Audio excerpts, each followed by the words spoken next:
Alright, so this is your UASA Form 2. We are covering on our section A first, right? So question 1, this is basically your chapter 1, your patterns and sequence. Something easier for you to remember is that your n is always the changing number in sequence. Okay, so in this example, basically you can see it's actually 2 multiply 1, then you need to multiply with the addition of 5 plus 1, 5 plus 2, and so on. So these changing numbers basically are your n, right? So you just need to replace your numbers that are changing with the unknown n, then you will get the answer, right? So basically for your section A, question 1, C is your answer. As you can see here, the n is the changing number, right? The rest you can just remain as usual, you don't touch it, right? So number 2, if the size of each interior angle of the regular polygon is 135, so you are checking on the number of sides. So if you are checking on the number of sides, basically you can use the interior angle formula, which is n minus 2 multiply 180 over n. Then you will get your interior angle, which is 135 here. Okay. On another hand, you can just use the exterior angle formula. It's even simpler, right? First thing, you need to understand your interior angle plus your exterior angle will get you 180 degrees in total. So if interior angle is 135, which means your exterior angle is 45 degrees, right? And to get your number of sides based on the exterior angle, you will just use n equals to 360 divided by the exterior angle, which is 45. Okay, so after dividing these numbers together, you will get 8 as the answer. So C is the one. Right? Then for C, number 3, this is also something about your angles in your polygon. You need to calculate the value of x. And this is basically a pentagon because you have 1, 2, 3, 4, you have 5 sides. When n equals to 5, this is your pentagon.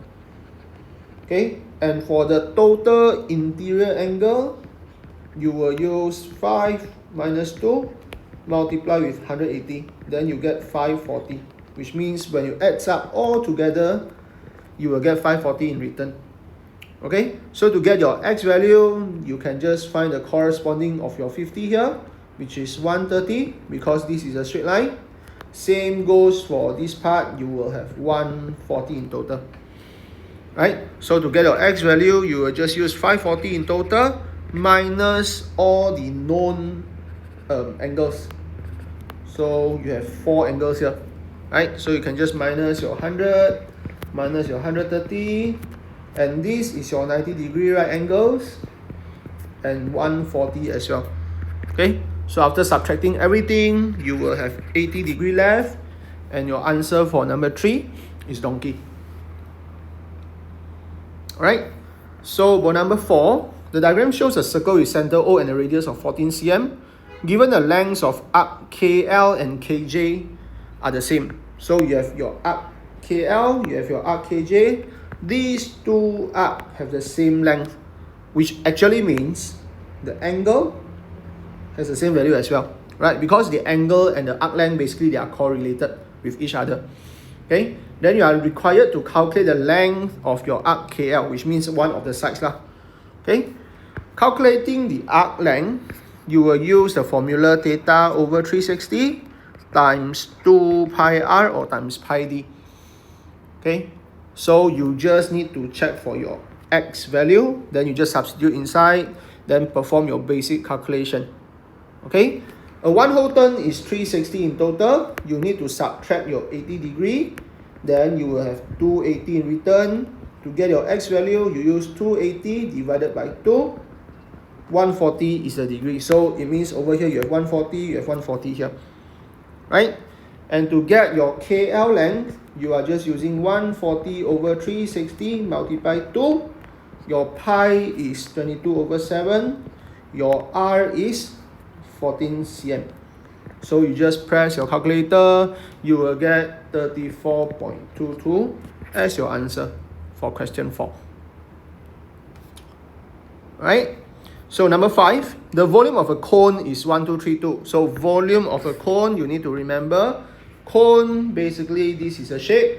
and the original for this cone is your cylinder, right? So cylinder, you will have the formula for the volume of pi r square h, and to get your cone with the vertex on top, you will just need to put 1/3 in front. Okay, so this is the formula to remember for the volume of your cone. And the base diameter is 28. So over here, you will need to change your radius to 14, because inside your formula, there's only radius given. There's no diameter, right? Then you need to calculate the height. So 1/3 pi r square h equals to 1232. And in order for you to look for the height, you just substitute the rest, right? You have 1/3, your pi again is 22/7, your r is 14 square, then multiply with your h, you get 1232. Okay? Then from here, you just press your calculator, you will have 1/3 times 22/7 times 14 squared. You have 616/3h equals to 1232. And to get your h, you just do your basic shifting again. You will need to multiply with 3/616. Right? So 1232 divided by the answer, you have exactly 6 as the height of your cone. Right? So this is the answer for your number 5. Right, for number 6, the diagram shows a cylinder. Calculate the surface area. So surface area under your cylinder, you have 2 complete circles, which will get you a pi r square. Below there is another pi r square which you can't see. The middle part is your 2 pi r h. So you just multiply these together, right? Pi r square plus pi r square, you will have 2 pi r square. Then this is 2 pi r h, right?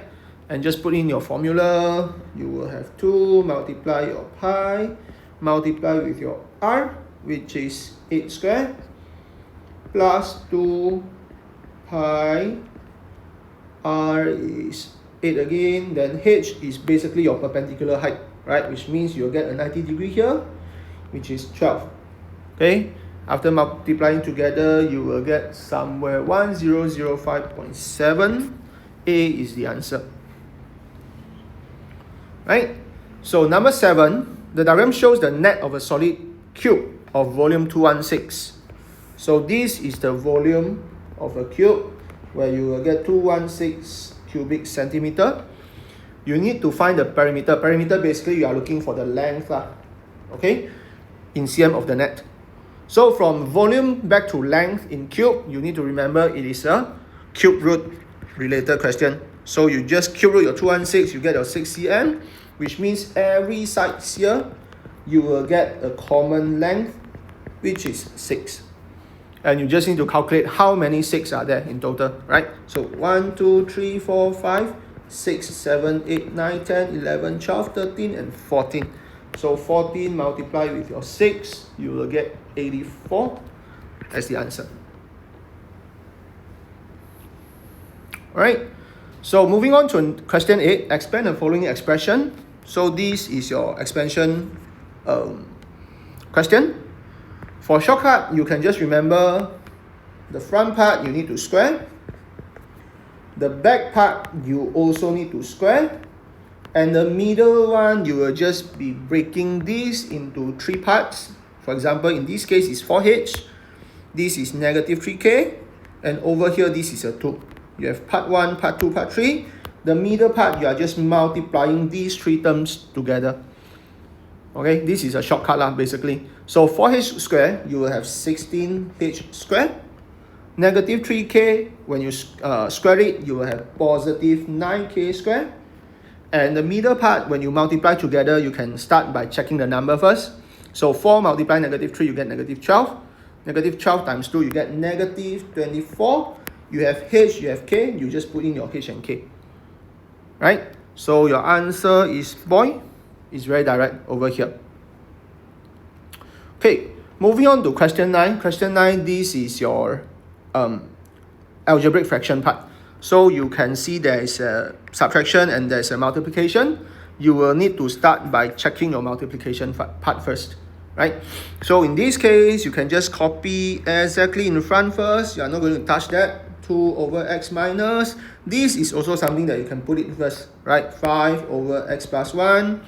These two terms, you can actually see you can do some basic factorization, right? So that you may be actually cutting some numbers across the fractions. Okay, so 5x plus 15, this is a little bit simpler compared to the upper part.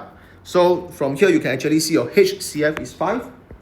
So after taking up your 5, you will have x plus 3 as the balance. So this is a factorization part for 5x plus 15. Okay, for your numerator, 2 plus x minus x squared, if you are afraid, you can just rearrange first. You have negative x squared plus x plus 2. Then you do the factorization on this part. Okay, so after factorization, you should have something like x, negative x, let me see, maybe this is x plus 1, then this is your x plus 2. Okay, this is your factorization from the upper part of your expression. Okay, so you have 2x minus 1x, you get a positive x. 2 times 1, you get a 2. So you can just put it here, x plus 2 negative and x plus 1. Reason being for me to put in this way is because I can see there is something related where you can cut. For example here, as well as your 5 and 5. Okay, so after cutting all this together, you should have something like this, 2 over x. Then you have a minus here. Then whatever is behind here, you will just leave with negative x plus 2 over x plus 3. Okay, then the negative sign, basically you can just multiply in. You have 2 over x plus x minus 2 over x plus 3. Okay, this negative sign you can expand into your bracket and everything will change. Right? So from here, moving on, this is your basic addition of your fraction, which means you need to make sure the denominators are the same. In this case, you just do your basic cross multiplication here, and you will get something like 2x plus 3, then plus x minus 2, then the denominator part, you can just do your cross multiplication again, right?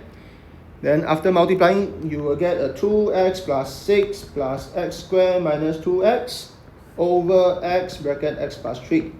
And over here again, you can just cut your 2x and negative 2x. Your answer will be left with 6 plus x squared over x, then x plus 3. Right? So your answer in this case is donkey.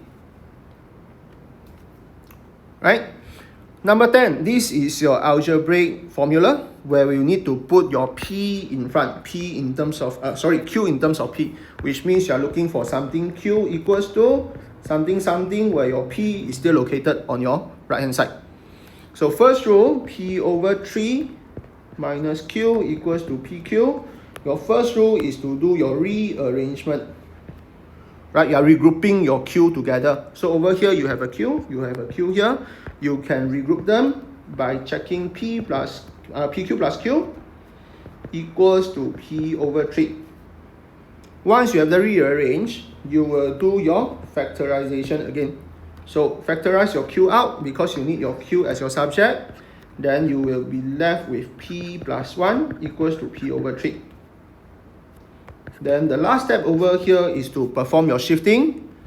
Under bracket, this is your multiplication. So when you shift over, you will have a division. So Q will equal to P over 3 bracket P plus 1. Or in this case, you can multiply in. You will see your answer as P bracket 3P plus 3. B is your answer. Right? So this part is your question 1 to question 10 UASA.